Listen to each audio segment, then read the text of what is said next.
Seigneur mon Dieu, bénis ta parole, bénis ton peuple.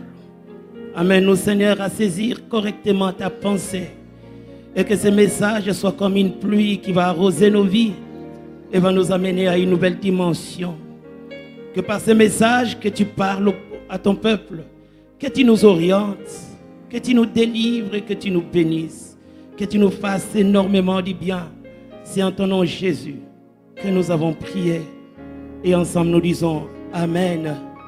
Est-ce que tu peux acclamer les Seigneurs?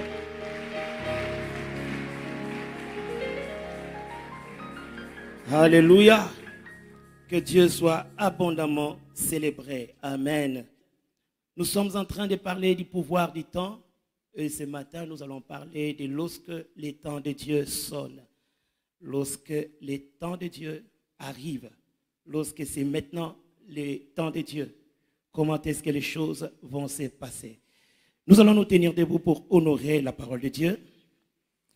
Nous allons prendre des lectures. Nous commençons avec le livre de 1 Samuel, chapitre 16. Nous lirons du 1er jusqu'au 13e verset. Et ensuite, nous lirons 2 Samuel, chapitre 2, 1 à 4. Commençons par les premiers versets. 1 Samuel, chapitre 16, 1 à 13. L'Éternel dit à Samuel, quand cesseras-tu de pleurer sur Saül? Je l'ai rejeté afin qu'il ne règne plus sur Israël. Remplis ta corne d'huile et va. Je t'enverrai chez Isaïe Bethlémite, car j'ai vu parmi ses fils celui que je désire pour roi. Samuel dit, comment irai-je? Saül l'apprendra et il me tuera. Et l'Éternel dit, tu emmèneras avec toi une génisse et tu diras, je viens pour offrir un sacrifice à l'Éternel. Tu inviteras Isaïe au sacrifice, je te ferai connaître ce que tu dois faire. Et tu oindras pour moi celui que je te dirai. Samuel fit ce que l'Éternel avait dit. Et il alla à Bethléem. Les anciens de la ville accoururent effrayés devant lui et dirent, ton arrivée annonce-t-elle quelque chose d'heureux?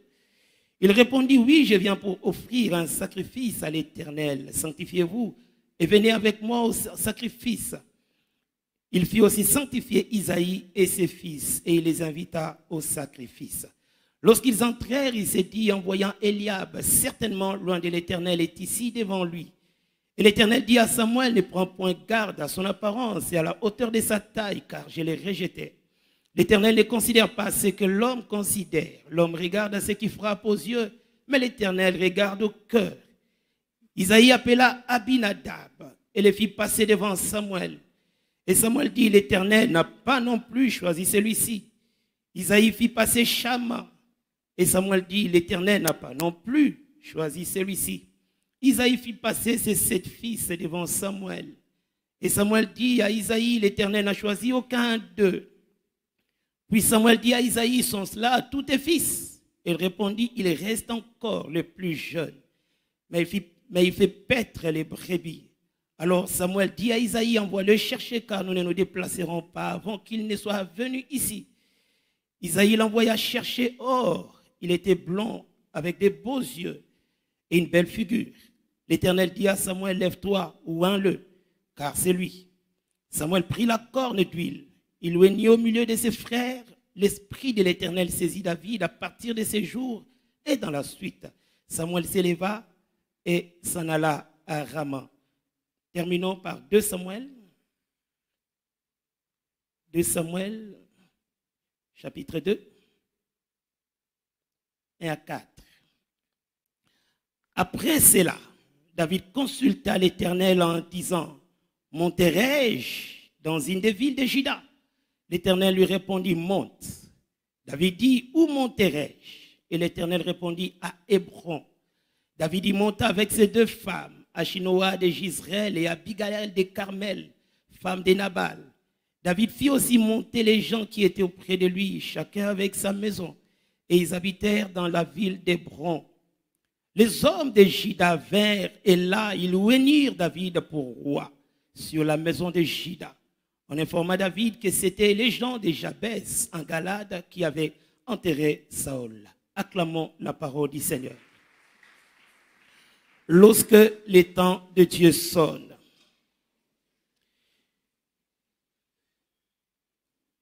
Bien-aimés, lorsque nous faisons la lecture minutieuse de la vie de David, nous comprenons que c'est une grande école. David était un homme, mais sa vie, son parcours était une grande école. Par la vie de David, on peut comprendre que Dieu ne fait exception de personne. Il n'appelle pas forcément les plus qualifiés, mais il qualifie certainement ceux-là qu'il a appelés. Il peut appeler les grandes tout comme des petits. Il peut appeler des hommes riches, mais il peut appeler aussi des pauvres. Il peut appeler des hommes très intelligents, mais il peut aussi appeler des moins intelligents. Il peut appeler un roi tout comme il peut appeler un berger à devenir roi.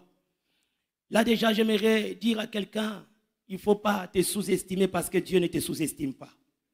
Malgré sa grandeur, malgré sa puissance, malgré sa toute-puissance, son éternité, il considère l'homme parce qu'il travaille avec l'homme. Il veut faire des grandes choses avec l'homme. Et tu dois savoir que quelle que soit ta position, si la main de Dieu est sur toi, il t'amènera où il veut, il fera de toi ce qu'il veut. Alléluia. Ce n'est pas ton rang social qui pose un problème pour que Dieu te fasse voir sa gloire. Ce n'est pas parce que tu connais français ou tu ne connais pas français. Ce n'est pas parce que tu as l'argent ou tu n'as pas l'argent. Ce n'est pas parce que tu es grand ou petit. Si Dieu te veut, il t'utilisera comme il désire.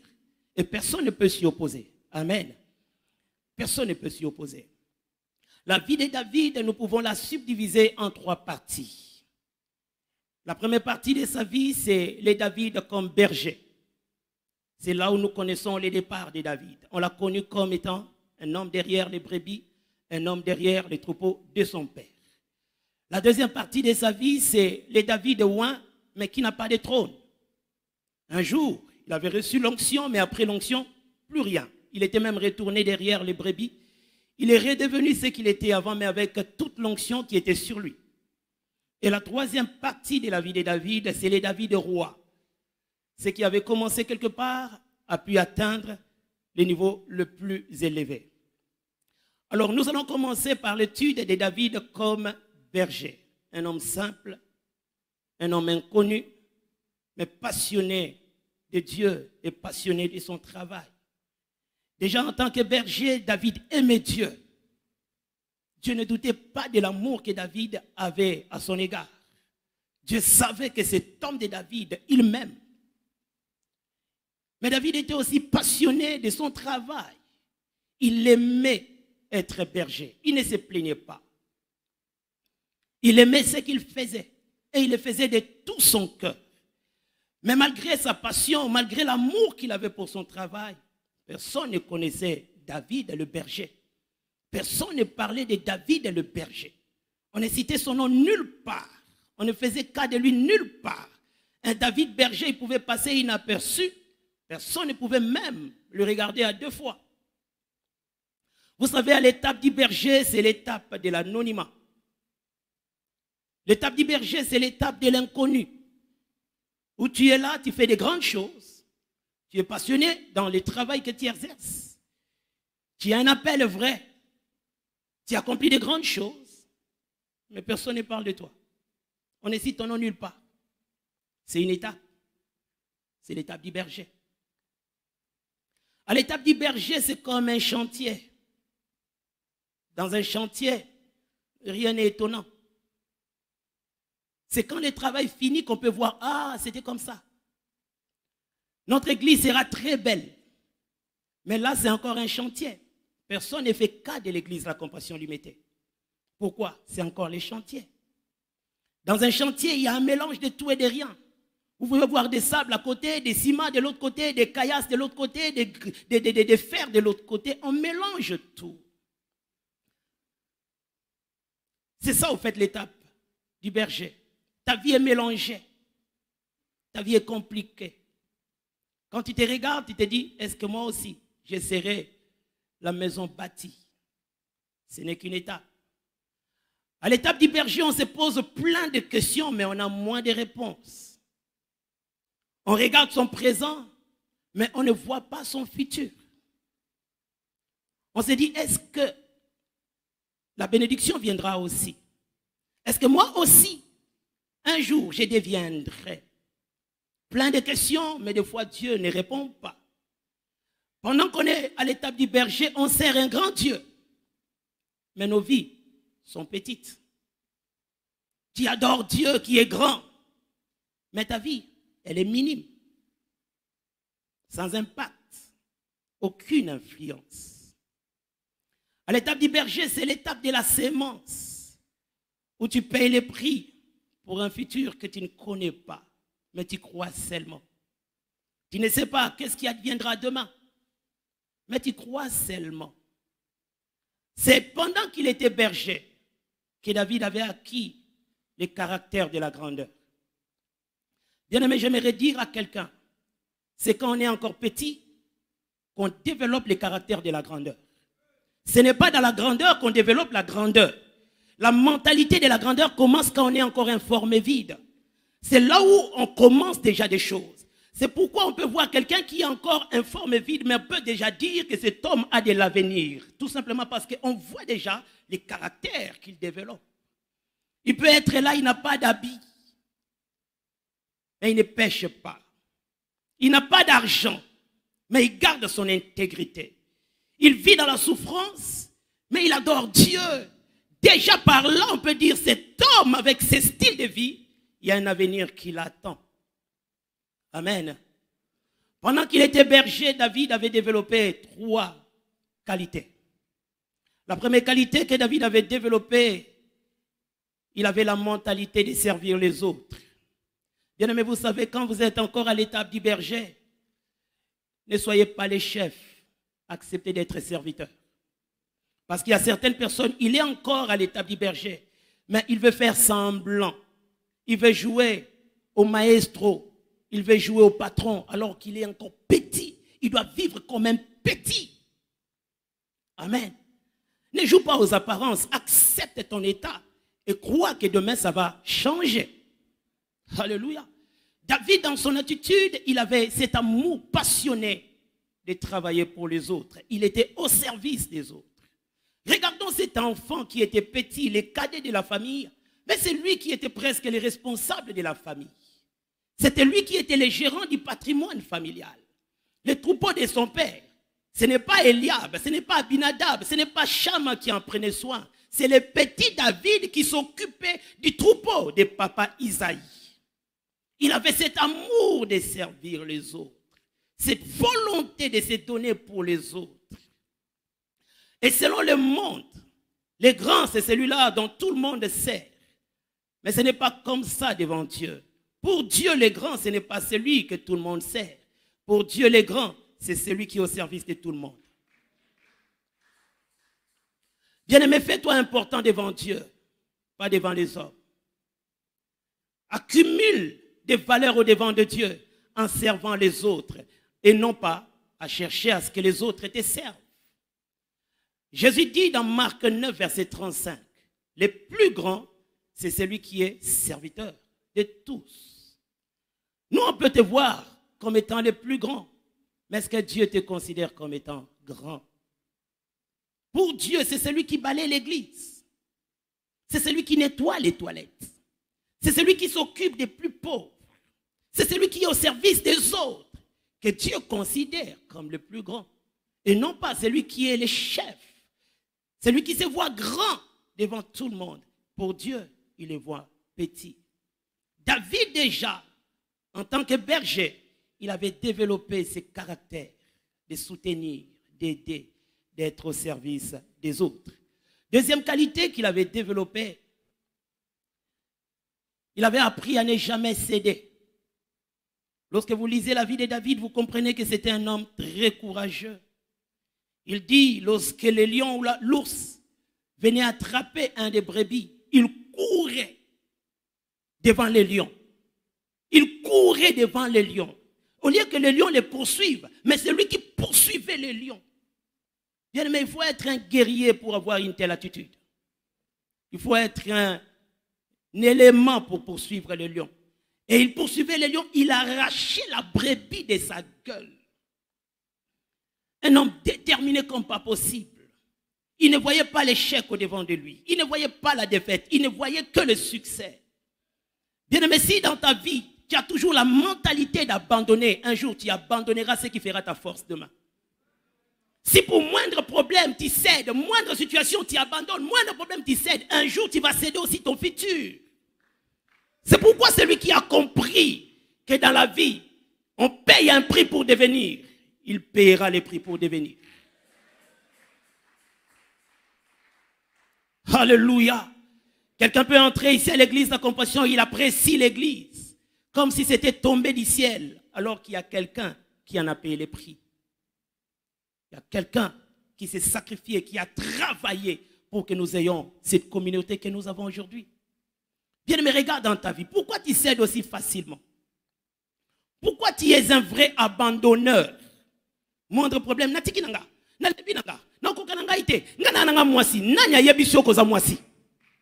Nanya yebisio koza mwana mukie okokangote. Nanya yebisio ke poza mu Congo, poza mu Luba, poza mu Swahili, poza mu Ngala, nde bongi na yote. Ote biso batu mwindu, nanya yebisio koza mutu mwindu. C'est question de la mentalité. La victoire et la défaite n'est pas d'abord question de la force physique, c'est d'abord la mentalité. Lorsque tu as en face de toi quelqu'un qui est déterminé, bien aimé, fais très attention. Parce que les gens déterminés, ce ne sont que la mort qui les arrête. Tant que ce n'est pas la mort, il ira jusqu'au bout. Jusqu'au bout. Vous allez vous rencontrer à la ligne d'arrivée. C'est pourquoi j'aimerais dire à quelqu'un, bien aimé, ta détermination un jour te paiera. Oui. Tu sens que tu es courageux, mais jusque-là, ça ne marche pas. Garde la même attitude. Garde le même comportement. Ton courage un jour te paiera. Ta détermination un jour te lèvera. Bien aimé, vous savez, il y a certaines personnes qui n'ont pas fait de grandes études, qui n'ont pas eu la grâce d'avoir des parents riches, mais qui ont seulement la mentalité de ne jamais céder. Lui, quand il commence quelque chose, beta boma, finga loba, aokoma na suka. Et quand vous avez en face de vous une telle personne, bien aimé, ce sont des personnes de l'avenir. Plus tu as le courage orienté vers la bonne direction, plus aussi ton avenir est assuré. Si ton courage est agréable à Dieu, un jour, ce courage-là t'amènera dans ta destinée. C'est pourquoi Dieu dit à Josué, prends courage. Ce n'est pas Dieu qui te donnera le courage, c'est toi-même qui auras besoin de ce courage, qui dois utiliser ce courage. Le courage n'a jamais été un don de l'esprit.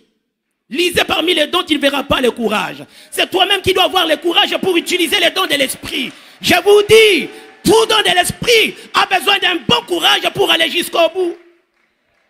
Tu peux avoir un bon don, mais avoir peur, ça ne fonctionnera pas. Il te faut du courage. Et David était un courageux. Il avait appris, quand il était berger, à ne jamais céder. Troisièmement, il avait appris à avoir confiance en Dieu. Lorsque vous regardez la vie de David, devant les hommes, il était grand, il était un guerrier. Mais devant Dieu, c'était un enfant. Il ne faisait rien sans demander à Dieu. Avant d'avancer, il avait besoin d'une directive. Avant d'accomplir quoi que ce soit, il avait besoin de Dieu. Il avait totalement confiance en Dieu. Sa vie dépendait de Dieu. Même pour les moindres choses, il dépendait de Dieu. Il avait la confiance en Dieu. Bien, mais plus tu as confiance en Dieu, tu ne feras pas des choses selon toi, mais tu feras des choses selon Dieu. Plus on a confiance en Dieu, on est comme un enfant. Pour manger, on demande à maman ou à papa. Pour s'habiller, on demande aux parents. Pour sortir, on demande la permission. Mais aujourd'hui, nous avons des enfants de Dieu qui sont déjà des grands. Ils n'ont plus besoin de Dieu. À Bali yemoko, à voyager yemoko, à Luki Musala yemoko, yamwana pe, yomoko peka o créer ba problème la vie nao. Au bala sanzambe, au monde makambo mona. Au monde comme olela, au monde comme philosophe. Là où il fallait adorer, toi tu comptes les plafonds. Tu connais le nombre des plafonds du salon, de la cuisine, de la douche, de la toilette, de la cuisine. Voyez bien, on y se poigne. Trop de réflexion. Parce que tu t'es engagé sans Dieu. Bien aimé, la confiance en Dieu, c'est synonyme de l'humilité. C'est synonyme de l'humilité. Quelqu'un qui est orgueilleux, n'aura pas besoin de Dieu. Il avance et il attire Dieu. Seigneur, suis-moi. Seigneur, suis-moi. J'avance, suis-moi. Dieu ne te suivra pas si ce n'est pas dans sa direction. Dieu, quand il commence par une chose, il ne l'achèvera jamais. C'est pourquoi il va te laisser avancer.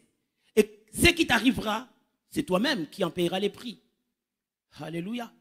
Dieu est éternel, mais nous sommes des hommes avec un temps bien limité. C'est pourquoi ayons confiance en Dieu. Il connaît des choses que nous ne connaissons pas. Il maîtrise des choses qui nous échappent. Plus tu fais confiance en Dieu, plus aussi tu garantis ton bonheur. Là où il te dit, vas-y, tu avances, tu sais que Dieu m'a dit d'avancer. Mais là où il te dit, arrête-toi parce que c'est pour ton intérêt. Amen. Et lorsque vous regardez la deuxième partie de la vie de David, à part l'étape du berger, David avait une onction, mais sans trône. La lecture que nous avons faite dans 1 Samuel 16, Dieu voulait se séparer de Saül. Il dit à Samuel, jusqu'à quand tu continueras à pleurer sur Saül? Moi, je l'ai déjà rejeté. Alors, prends la corne d'huile, va chez Isaïe. J'ai vu quelqu'un là-bas. Tu oindras la personne pour roi. Samuel dit à Dieu, quand j'irai, Saül apprendra et il me tuera. Dieu lui dit, vas-y, tu parleras en termes de sacrifice. Il arrive dans la maison d'Isaïe. Il parle avec Isaïe. Et il voit la première personne qui se présente. Grand détail. Déjà par sa morphologie, on pouvait dire qu'il était bien pour être roi. Mais Dieu dit à Samuel, pas lui. Je l'ai déjà écarté. La deuxième personne se présente, pas lui. La troisième, pas lui. Tous les enfants d'Isaïe se présentent. Il n'y avait aucun d'eux qui n'était dans le plan de Dieu. Samuel pose la question, est-ce que je me suis trompé? Mais Dieu, tu m'as envoyé ici, mais comment est-ce qu'il n'y a personne que tu as choisi? Il pose la question à Isaïe. Sont-ce là tous tes enfants? C'est alors qu'Isaïe se souvient. Non, il y a encore un. C'est pour dire que dans la pensée du Père, il ne voyait pas David comme roi. Mais dans la pensée de Dieu, c'était le roi. Bien aimé, les gens peuvent te disqualifier parce qu'on ne trouve pas en toi des critères qu'il faut. Mais si c'est toi l'élément de Dieu, même dans la brousse, on ira te prendre pour te placer sur ton trône. C'est pourquoi dans la vie, il ne faut pas te battre. Laisse les choses se passer selon la volonté de Dieu. Ne combats pas seul, tu vas te fatiguer, tu auras beaucoup de problèmes avec les gens. Laisse Dieu lui-même t'accompagner. Même dans le lieu caché, Dieu enverra Samuel pour que tu sortes de là et qu'on te oigne. On appelle David, il vient. Samuel le regarde, Dieu lui dit, c'est lui, oins-le. David, c'était l'homme selon les critères de Dieu, pas selon les critères des hommes. On oint David devant ses frères, devant son père. Après l'onction, plus rien. David est redevenu un homme ordinaire, alors que sur lui, il avait l'onction royale. Il marchait avec quelque chose de Dieu, mais visiblement, on ne voyait rien. Il n'y avait aucun garde-corps à côté du roi David. Il n'y avait aucune trône pour David. Après même son onction, il est retourné derrière les brebis de son père. Alors que pour Dieu, il était déjà roi. Mais pour les hommes, c'était encore Saül qui était là sur le trône. Bien aimé, vous savez, quand vous avez déjà l'onction sur vous, ce que vous aurez besoin de développer sera la patience. Ça sera la patience. Entre l'onction qu'on dépose sur toi et l'exercice de cette onction, bien aimé, il y a une grande distance qu'on appelle la patience. Il faut attendre. Ne crée pas des choses tout simplement parce que Dieu t'a oint. Ne commence pas des choses parce que Dieu t'a oint. Ne crée pas de mécanismes pour aider Dieu. Attends seulement. Pourquoi? S'il y a l'onction sur toi, un jour cette onction va s'exercer. Si Dieu t'appelle, bien-aimé, ta patience un jour te donnera les trônes. Il te faut attendre. Bien-aimé, quand on parle de la patience, c'est le fait d'attendre pendant longtemps. Le fait d'attendre sans murmure, sans agitation, mais pendant longtemps. Tu connais le jour où tu as été loin. Mais le jour où tu auras ton trône, c'est ce qui t'échappe. Et il faut attendre. Il faut attendre. Par précipitation, il y a beaucoup de gens qui ont avorté de belles promesses de Dieu. Il a créé des choses, il a créé des mécanismes, il a voulu faire des choses et après, paf, quasi départ, tu dois encore refaire les choses. Au bout de la patience, on est rémunéré. Au bout de la patience, nos vies changent. Ça peut prendre du temps, mais sois patient, attends. Si Dieu a déjà parlé, il connaît la date de l'accomplissement de ce qu'il a promis. Il connaît les mécanismes, il connaît les circonstances, il connaît les réalités qui vont faire à ce que tu arrives là où il t'a destiné déjà un trône. Mais ta responsabilité, c'est de suivre Dieu dans ses pas. Autant Dieu marche calmement, il ne faut pas dépasser Dieu. Il ne faut pas dépasser Dieu. Je connais un homme de Dieu, un jour il est allé voir son père spirituel. Il a dit, papa, j'ai attendu pendant 7 années les promesses que Dieu m'avait faites. Je trouve que Dieu ne va pas les faire. Alors je change les systèmes. Nzamba tombo lingaite, nami tombo amina nunatala. Ami tombo ma apra kufa. Frère, ce qui nzamba lopi zela, zela. Des fois nous sommes impatients par convoitise. Comme les autres avancent, comme les autres achètent, comme les autres. Alors, il faut aussi. Ce n'est pas une prophétie de voir la vie des autres. Ne te dis pas que comme les autres font, il faut que je fasse. Est-ce que Dieu t'a parlé? Si l'autre s'est marié, est-ce que Dieu t'a dit de te marier? L'autre peut voyager, mais est-ce que Dieu t'a dit de voyager? Ah, je trouve que l'âge avance. Qui t'a dit que l'âge est un obstacle pour la main de Dieu? Qui t'a dit ça? Qui t'a dit que ton âge est un obstacle? Parfois, Dieu peut te laisser grandir pour acquérir davantage de la maturité. Des fois, Dieu nous laisse pour que nous soyons préparés à de grandes choses qu'il accomplira au travers de nous. Sinon, tu sortiras, mais tu n'auras rien du tout. Et lorsqu'on anticipe avant les temps de Dieu, la confusion n'est plus loin. Tu seras confus. Tu seras confus. Frère, tu seras confus. Un jour, un jeune frère est allé voir son pasteur. Pasteur, pourquoi moi dans cette église je ne prêche pas? Pasteur. Le pasteur lui dit, attends mon fils, attends, quand le temps viendra, tu sortiras, je te laisserai aussi l'espace pour prêcher. Et puis le frère a changé d'attitude. Il venait à l'église, il s'asseyait derrière. Le pasteur a compris, non, cet enfant, son cœur n'est pas bien. Il appelle, Gelor, viens. Prépare-toi le vendredi, tu vas prêcher. Waouh! Il était content. Mais le père savait qu'il n'était pas encore prêt. Il va, il se prépare. Un bon sermon. Il met ça sur une feuille. Il prend la moto. La Bible est née la moto. Mon mouvement, mon papier qui. C'est comme ta moto à la vitesse. Papier qui. La moto makaka. Abi nzambi na kufi. Nzambi na baby. Il arrive à l'église, on les sent tristes. On croit que c'est l'onction. Alors qu'il n'y avait rien de l'onction. Il savait que son malheur était déjà destiné. On les place, les pasteurs montent sur l'estrade. Ils commencent la présentation.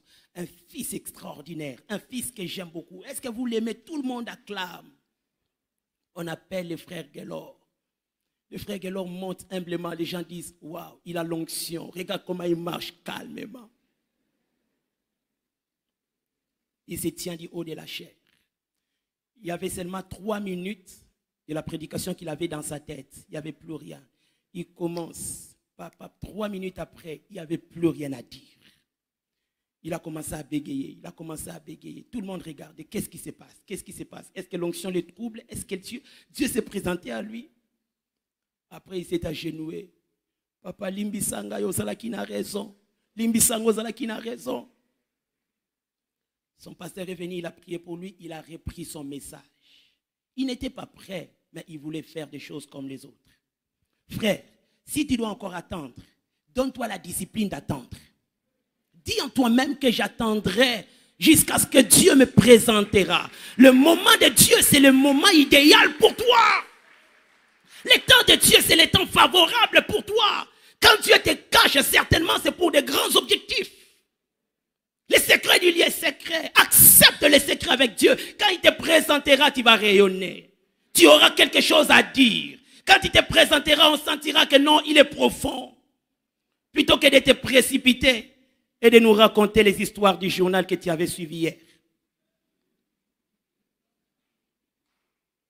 Amen. Après l'étape de l'onction sans trône, David qui attendait. Et un jour, ce qu'il attendait était arrivé.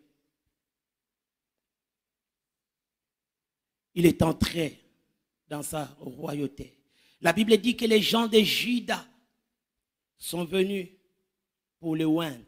Dans 2 Samuel 2, 1 à 4. Les mêmes personnes qui les combattaient. Ceux-là qui n'acceptaient pas son appel. Ceux-là qui ne croyaient pas que David pouvait être roi. Mais quand le temps de Dieu avait sonné, les mêmes personnes l'ont oint comme roi. Ils l'ont accepté comme roi. David a pu régner tout simplement parce que c'était le temps de Dieu. J'aimerais dire à quelqu'un, lorsque les temps de Dieu sonnent, bien aimé, les promesses de Dieu s'accomplissent dans la facilité. Quand Dieu dit c'est maintenant le temps favorable, bien aimé, c'est que tu voyais très loin comment ça s'est manifesté dans la facilité. David n'a tué personne pour être roi.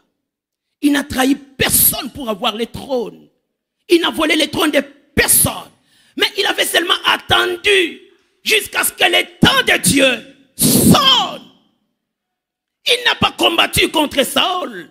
Il respectait l'onction qui était sur Saül, tant bien même qu'il était rejeté. Mais David continuait à respecter l'onction qui était Saül. C'est ça l'un des signes des vrais hommes qui sont oints. Ils respectent l'onction qui est sur l'autre, même si l'autre est déjà rejeté. Un vrai oint respecte l'onction. Mais un mauvais oint, il critique l'onction. Le temps de Dieu avait sonné dans la vie de David. Et c'est comme ça que Dieu lui-même l'a placé calmement, sans combat, sans guerre. David s'est retrouvé dans son trône. Il a eu la royauté avec autant de facilité. Il a quitté les David berger, les David loin sans trône, jusqu'à atteindre les David roi. Tout le monde était d'accord de voir David sur le trône. Ils étaient contents de le voir assis sur le trône. Bien aimé, j'aimerais dire à quelqu'un, lorsque le temps de Dieu sort, ce qui était impossible devient possible pour toi. Des choses que tu ne pouvais faire, tu commences à les faire avec autant de facilité. Pourquoi? Seulement parce que c'est le temps de Dieu. Bien aimé, il y a certaines choses que tu n'arrives pas à accomplir. Le problème, ce n'est pas parce que tu ne crains pas Dieu. Ce n'est pas parce que tu ne pries pas. Le problème, ce n'est que parce que le temps de Dieu n'a pas encore sonné. Dieu voit tes prières. Il voit ta sanctification. Il voit ton dévouement. Mais il sait qu'il y a un temps où ce que tu désires doit s'accomplir. Et si ça ne s'accomplit pas, ce n'est pas toi le problème. Ce n'est pas Dieu le problème. C'est question de temps. C'est question de temps. Le temps nous cache nos malheurs. Mais le temps nous cache aussi nos bonheurs. Le temps nous cache notre humiliation. Mais le temps nous cache aussi notre élévation. Et quand Dieu dit de sa bouche que c'est maintenant que ça doit commencer, même si le diable refusait, ça doit commencer, ça commencera. Si Dieu a déjà parlé, aucun homme ne peut s'y opposer. Même le diable ne peut pas s'opposer à ce que Dieu a dit. Bien aimé, vous savez, quand on était encore enfant, il nous arrivait des fois d'acheter des pousse-poils. Pourquoi? Pour faire grandir la barbe. Tu vois quelqu'un en train de mettre des choses sur la barbe. Oh, Nzambe mande fou, Nzambe mande fou, Nzambe ngape mande fou. Mais quand on a grandi, on comme iko lembango. On comme lembango. Mande fou yo luka qui les rosen à 10 ans. On comme katango chaque jour so katito ça mal à l'aise. Parce que c'était le temps. Bien mais quand le temps de Dieu arrive, tu ne te battras pas. Dieu se battra pour toi. Il se battra pour toi. Quand le temps de Dieu sonne, bien aimé, nos ennemis les plus féroces deviennent nos spectateurs. Ils seront là en train de contempler comment est-ce que Dieu agit dans nos vies. Ne crée pas des choses. Ne te bats pas toi-même. Attends seulement que le temps de Dieu sonne. Laisse-toi emporter par la présence de Dieu. Continue à demeurer dans la présence de Dieu. Continue à faire ce que tu dois faire. Continue à les craindre. Sache-le bien qu'un jour, le ciel s'ouvrira et la pluie tombera sur toi. Ça peut être un jour ordinaire pour tout le monde. Mais pour toi, tu sauras que ce n'est pas un jour ordinaire. Parce qu'aujourd'hui, Dieu a accompli quelque chose dans ma vie. Il y a toujours un jour où tu vois la gloire de Dieu. Même si tu étais en bas, même si tu n'avais rien, ces jours-là, pour ça aussi que ici la t'es. Alléluia. Bien aimé, lorsque nous regardons Pierre, la Bible dit qu'il avait péché pendant toute la nuit. Il n'avait rien attrapé comme poisson. Au bord de la rivière, il était en train de nettoyer son filet. Un homme arrive. Il lui demande un service. Il monte à la barque et puis ils avancent. Christ finit de prêcher. Il lui dit avance en pleine eau pour jeter le filet et pêcher. Il dit Seigneur, nous avons travaillé toute la nuit, nous n'avons rien pêché. Mais sur ta parole, nous jetterons le filet. Bien aimé, cette même eau qui ne lui avait rien donné, cette même barque qui ne lui avait rien donné, ce même filet qui n'avait rien attrapé. Mais quand c'était le temps de Dieu, il y avait abondance de poissons dans ces filets. J'aimerais dire à quelqu'un, sois patient, le temps de Dieu va sonner dans ta vie. Oh, sois patient, le temps de Dieu va sonner dans ton ministère. Sois patient, le temps de Dieu va sonner dans ton travail. Sois patient, le temps de Dieu va sonner dans ta maison. Et quand le temps de Dieu sonne, même tes ennemis seront tes admirateurs. Ils verront ce que Dieu sera en train de faire avec toi. Et ils seront en face de toi pour contempler cela. Des fois, nous nous bousculons pour rien. Nous créons des choses pour rien. Et ça finit par nous compliquer. Dieu te réserve les choses. Mais il te veut être soumis. Il y a un temps pour toutes choses. La Bible dit qu'il y a un temps pour pleurer. Mais il y a aussi un temps pour rire. Il y a un temps pour le malheur. Mais aussi un autre temps pour le bonheur. Ne cours pas derrière les gens. Ne façonne pas un témoignage selon ta mesure. Ne crée pas des choses pour prouver aux autres. Non, tu vas perdre. Demeure attaché à Dieu. Vis dans l'intimité, dans la consécration. Et ce que Dieu a déjà dit, un jour ça arrivera. Lorsque le temps de Dieu sonne, Dieu planifie l'atmosphère qui va t'amener à voir des choses que tu ne voyais pas.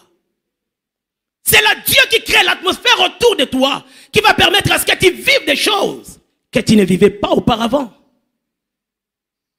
Lorsque nous regardons la vie de Gédéon, pendant très longtemps, les Madianites les terrorisaient. Gédéon devait se cacher pour préparer. Il savait que les ennemis étaient plus forts qu'eux. Il craignait la mort. Il craignait les Madianites. Lui qui était un enfant de Dieu. Mais lorsque le temps de Dieu a sonné, le même Gédéon, qui se connaissait seulement comme un Gédéon, c'est là où il avait compris que son nom qui était Gédéon n'était pas seulement Gédéon. Pour les hommes, on l'appelait Gédéon, mais pour Dieu, il l'appelait déjà vaillant héros. Bien aimé, j'aimerais te dire ceci. Nous connaissons ton nom, mais Dieu aussi, il connaît ton identité véritable. Nous, on peut t'appeler Antoine, mais Dieu sait que tu es peut-être l'homme le plus riche de cette église. Mais aujourd'hui, tu es là, tu es encore informé vide. Mais Dieu sait ce que tu es réellement. Et ce que Dieu a dit, bien aimé, ça finira par s'accomplir. Ça finira par arriver. Ça finira par se réaliser. Tout ce qui sort de la bouche de Dieu a une date d'accomplissement. A toujours une date. Dieu, quand il parle, c'est que la chose est déjà réalisée. Il a fini d'accomplir, c'est pourquoi il parle. Il ne parle pas pour aller chercher. Il parle parce qu'il a fini déjà d'accomplir. Et quand il te présente ce que tu es réellement, c'est ça. Tu es réellement ce que Dieu te dit. Même si les réalités semblent te contredire. Même si tu ne vois que le contraire. Dieu m'avait parlé, mais je ne vois rien. Dieu m'avait dit, mais je ne vis rien. Attends. Tu finiras par voir. Tu finiras par les vivre. Refuse toi-même d'être pressé. Refuse toi-même de te précipiter. Bien aimé, vous savez, le temps, c'est un peu comme l'eau. De même que l'eau est informe. Elle prend la forme du récipient. Elle prend la forme de l'espace là où elle est. Le temps aussi n'a pas de forme. Le temps prend la forme des circonstances qui se présentent. Pendant que toi, tu peux dire que c'est un mauvais temps, parce que tu vis les mauvaises circonstances, quelqu'un est en train de célébrer Dieu. Parce que ces circonstances sont très, très positives. Nous ne vivons pas tous le même temps en même temps. Chacun vit son temps selon ses circonstances. Et ces jours-là, le temps de David, ce n'était pas le temps de Saül. David vivait des circonstances qui pouvaient l'amener à dire, réellement, Dieu est bon. Ma prière ce matin, que Dieu te donne de vivre les circonstances positives qui auront de l'influence sur ton temps. J'aimerais parler à quelqu'un qui se voit par terre à cause de certaines circonstances, à cause des échecs, à cause des déceptions. J'aimerais te dire réellement que Dieu peut changer les circonstances afin que cela ait de l'impact sur la suite de ton temps. Ne maudis pas les temps, parce que le temps n'y est pour rien. Tout dépend des circonstances. Et lorsque Dieu se décide de faire quelque chose, il commence d'abord par planifier de meilleures circonstances. Il t'amène à vivre des circonstances que tu ne vivais pas avant, afin que tu voies l'impact de son temps. Reste attaché à Dieu. Il connaît ce que tu ne connais pas. Il a prévu pour toi un avenir que tu ne maîtrises pas. La Bible dit que je connais, Dieu dit je connais des projets que j'ai formés sur vous. Projets de paix et non de malheur. Bien, mais quand Dieu parle de ces choses, Israël est en captivité. Dieu parle de projets de bonheur. Il parle d'un avenir meilleur. Mais Israël se retrouve en Babylone, en train d'être maté par les ennemis. Mais Dieu annonce déjà qu'un bonheur les attendait. Bien, mais tu peux être aujourd'hui en bas, mais Dieu te dit que tu es le plus grand de ta famille. Ce n'est pas que Dieu t'a flatté. Ce n'est pas que Dieu a menti. C'est ça, c'est que tu es réellement. Tu peux dire que non, ma maladie m'emportera. Oui, selon toi, mais selon Dieu, cette maladie est pour la gloire de Dieu. Il y a certaines personnes, la maladie peut vous tromper. Alors que cette maladie, c'est simplement un signe de témoigner la gloire de Dieu. Vous savez, lorsqu'on parle de Jéhovah Rapha, sans miracle, sans expérience, ça aussi une manière de fonctionner. Mais lorsqu'on parle de Jéhovah Rapha, le Dieu qui guérit, avec un témoignage, bien aimé, ça convainc énormément les cœurs. Quand tu parles d'un Dieu qui bénit et que tu n'as jamais souffert, on peut seulement t'écouter.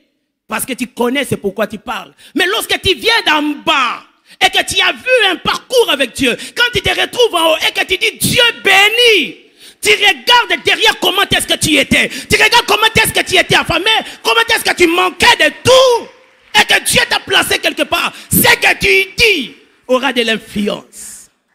Par moment, les réalités que nous vivons, c'est simplement un moyen où Dieu veut amplifier le message que nous aurons à dire aux gens. Quelqu'un qui a vécu longtemps dans la stérilité, lorsqu'il vient te parler de la stérilité, il ne te donnera pas l'exemple de Anne. Il te donnera son exemple. Il te dira, oui, Anne, tu peux douter d'elle. Je suis la Anne de ces temps-ci. Tu comprendras que Dieu continue encore à faire. Alléluia. Quelqu'un qui quitte de la poussière pour le sommet sans soutien. Lorsqu'il se présente pour dire que si tu crois en Dieu, il peut changer ta vie et qu'il te présente son exemple, bien aimé, tu croiras. Parce que des fois on se dit, David, on ne l'a jamais connu, oui, tu peux avoir raison. Mais il y a encore des David de notre temps. Il y a encore des David de notre église. Des gens qui ont quitté de rien du tout, mais qui ont atteint le sommet avec Dieu. Ma prière ce matin, que Dieu t'amène au sommet. Même sans soutien.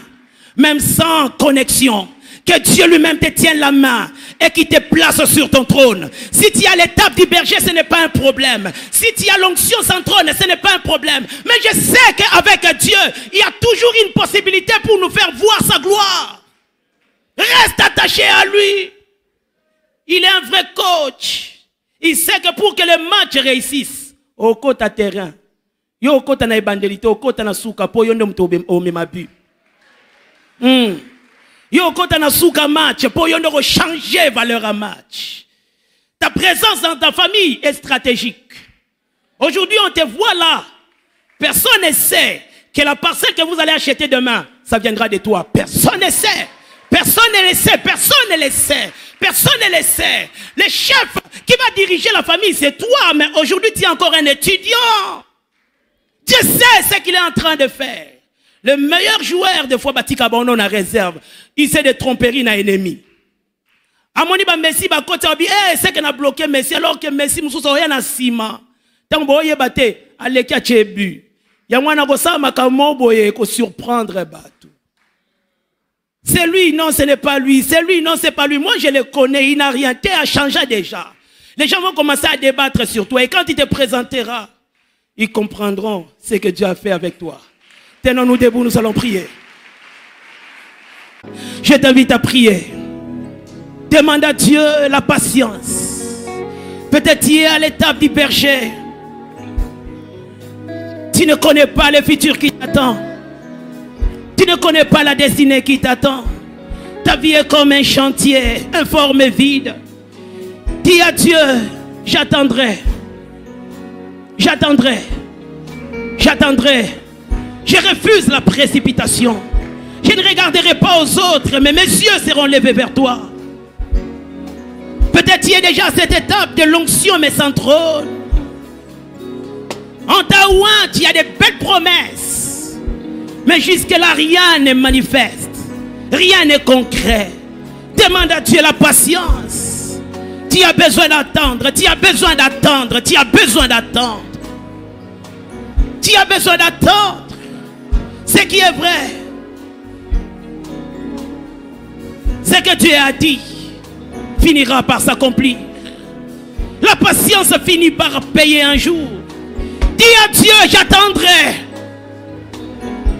Même si ça se complique, même si je ne vois plus rien, j'attendrai, j'attendrai, j'attendrai. Je ne quitterai pas ta présence. Je ne changerai pas d'adoration. J'attendrai. Parce que je sais que tu es là. Je sais que tu es là.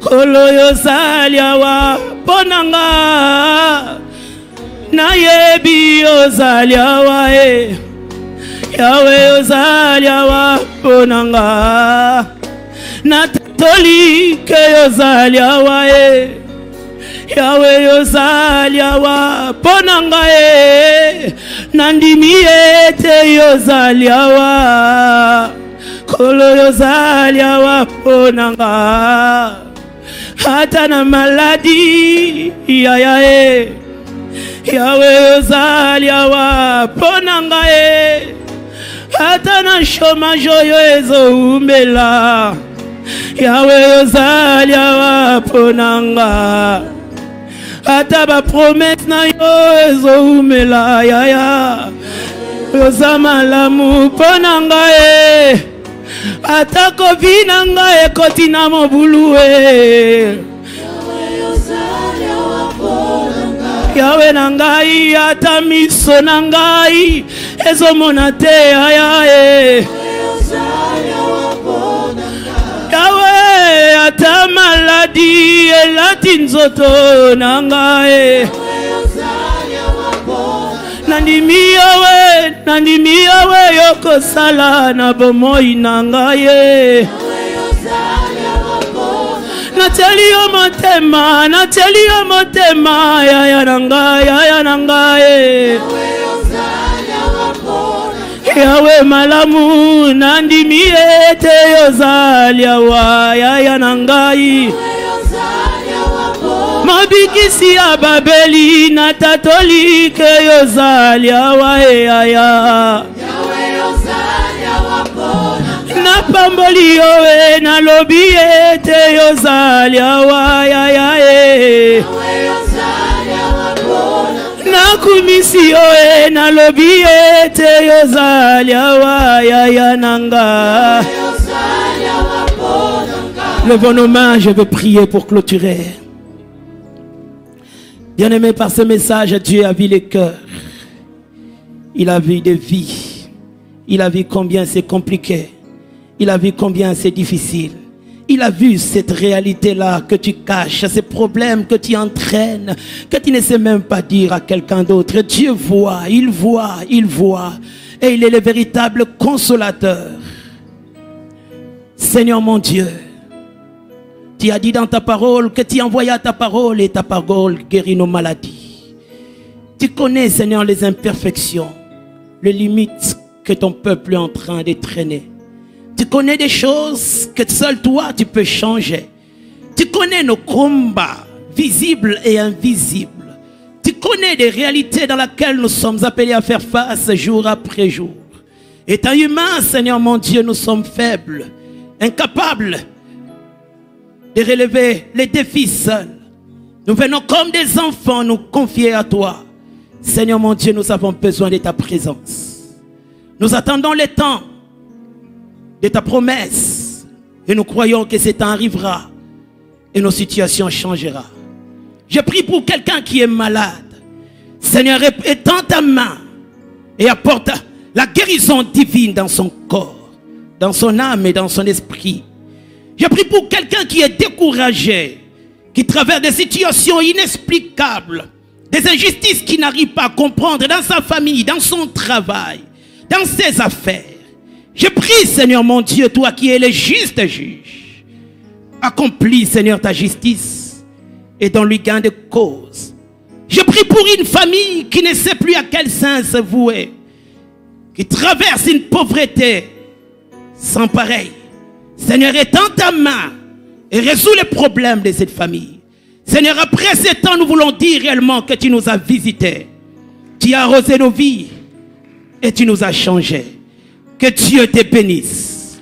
Que Dieu te bénisse. Que Dieu te bénisse. De tout mon cœur, je déclare que la bénédiction de Dieu, que la faveur de Dieu, que la grâce de Dieu remplisse vos vies. Aujourd'hui, demain, après-demain, après-demain et pour toujours. Que la faveur de Dieu demeure dans vos vies. Au nom puissant et glorieux de Jésus-Christ. Amen. Acclamons le Seigneur. Que Dieu nous bénisse.